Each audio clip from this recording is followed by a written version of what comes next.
untuk dibahas dari tim yang menjadi tuan rumah turnamen sebesar Piala Dunia. Kali ini Qatar yang menjadi sorotan. Tim yang diperkirakan akan mendapat dukungan sekaligus tekanan yang paling besar itu akan berjuang mati-matian di hadapan publik sendiri. Sejak Qatar diumumkan sebagai negara tuan rumah, begitu banyak perselisihan dan kontroversi seputar Piala Dunia 2022. Entah tentang negara itu sendiri atau kesesuaian negara Timur Tengah itu untuk menjadi tuan rumah turnamen sepak bola terbesar itu. Di tengah kontroversi yang ada, muncul pertanyaan sinis. Memang Qatar bisa bermain sepak bola? Jawabannya, ya, tentu bisa. Meski Qatar bukanlah negara sepak bola macam Inggris atau Brazil, negara kaya raya ini sangat memperhatikan sistem pengembangan sepak bola. Lantas, bagaimana sih perkembangan sepak bola Qatar menuju Piala Dunia 2022? Jika Qatar tak menjadi ladang minyak, mungkin sampai saat ini mereka hanya akan mengenal olahraga tradisional macam balapan unta. Pasalnya pada sekitar tahun 1948, para ekspatriat Inggris dan India yang bekerja di pertambangan minyak itulah yang memperkenalkan sepak bola kepada masyarakat Qatar. Sepak bola Qatar awalnya digelar secara sederhana, dimainkan di lahan berpasir dengan menggunakan karung-karung berisi pasir yang digunakan menjadi gawang. Namun semakin pesatnya perkembangan teknologi dan sumber daya manusia di Qatar, klub-klub serta fasilitas untuk pengembangan sepak bola usia dini pun mulai bermunculan. Capaian yang mentereng di bidang ekonomi membuat pemerintah Qatar melakukan banyak investasi dan pembangunan di segala bidang, tak terkecuali bidang olahraga sepak bola. Pemerintah Qatar membangun sebuah akademi olahraga yang bernama Aspire Academy yang berlokasi di Aspire Zone, distrik Al-Wab, Qatar. Meski banyak cabang olahraga yang dinaungi oleh Akademi Aspire, sepak bola tetap menjadi cabang olahraga yang diutamakan. Pemerintah Qatar bahkan mengeluarkan sekitar 1 miliar dolar US atau sekitar 15 triliun rupiah demi proyek ambisius yang sudah beroperasi sejak 2004 ini.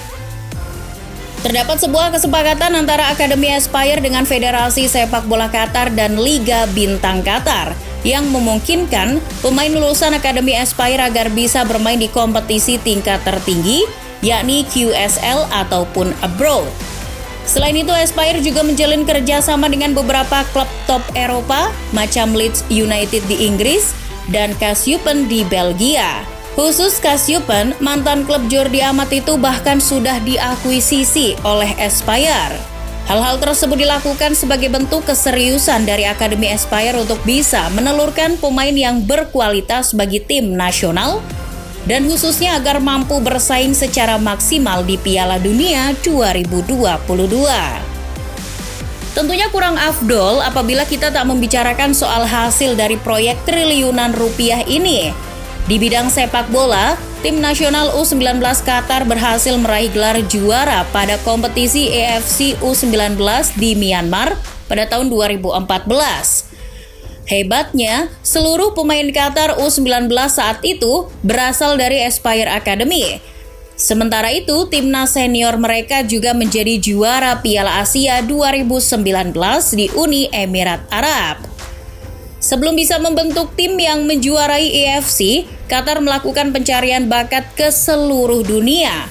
Mereka dibantu mantan pemain-pemain ternama yang pernah main di Qatar seperti Pep Guardiola, Ronald de Boer, dan Frank Leboeuf.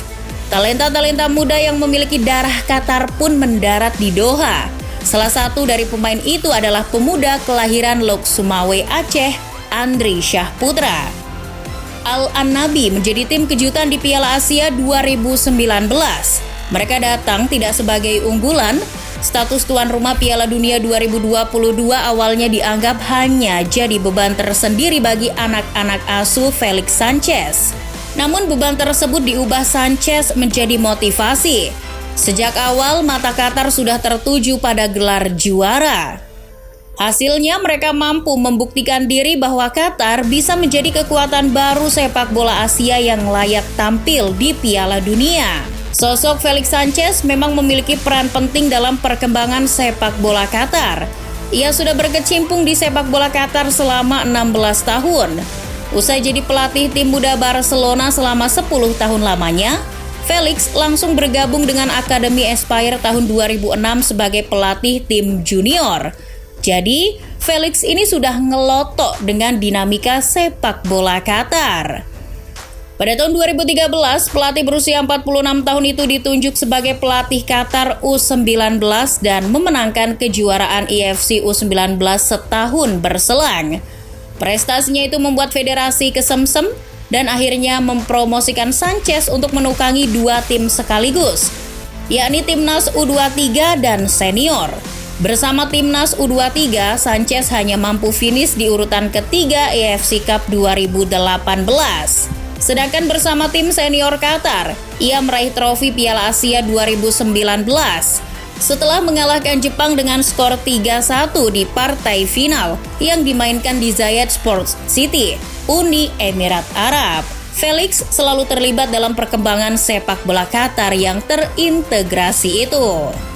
Tim yang sudah dibangun selama bertahun-tahun itu akan menghadapi ujian sesungguhnya di Piala Dunia 2022 kali ini.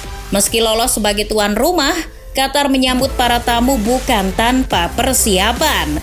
Meski tak memainkan babak kualifikasi, Qatar tetap mengantongi laga uji coba yang cukup. Selama 5 tahun menukangi timnas senior Qatar, Sanchez sering menggunakan skema 3-5-2. Menurut The Analyst, sejauh ini ia telah memimpin 88 pertandingan dengan menorehkan 47 kali kemenangan, 16 kali seri dan 25 kali kekalahan. Pelatih asal Spanyol itu mampu mengumpulkan rata-rata 1,73 poin per laga. Al-Annabi setidaknya telah memainkan 25 pertandingan pada tahun 2021 dan 13 pertandingan lain pada tahun 2022. Ya, meskipun level kekuatan lawan yang mereka hadapi tidak setara dengan tim-tim langganan Piala Dunia, macam Brazil atau Inggris, itu dirasa cukup.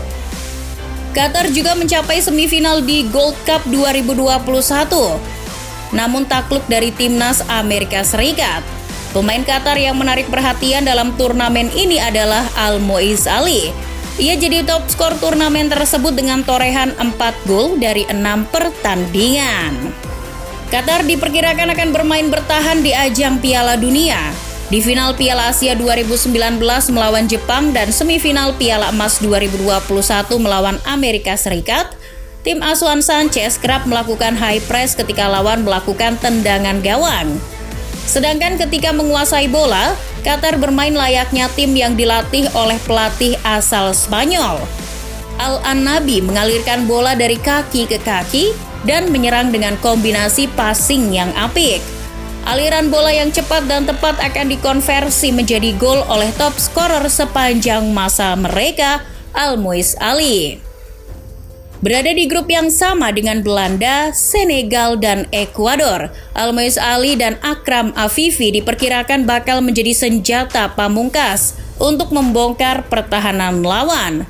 Meski demikian, banyak yang menganggap kalau Qatar hanya akan menjadi tim penggembira di grup A.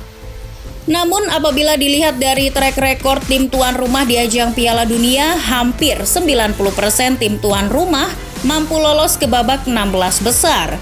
Bahkan sekelas Jepang dan Korea Selatan saja mampu lolos ke fase gugur ketika mereka ditunjuk menjadi tuan rumah Piala Dunia 2002. Tercatat, hanya Afrika Selatan, tuan rumah Piala Dunia 2010 yang gagal melaju ke fase gugur.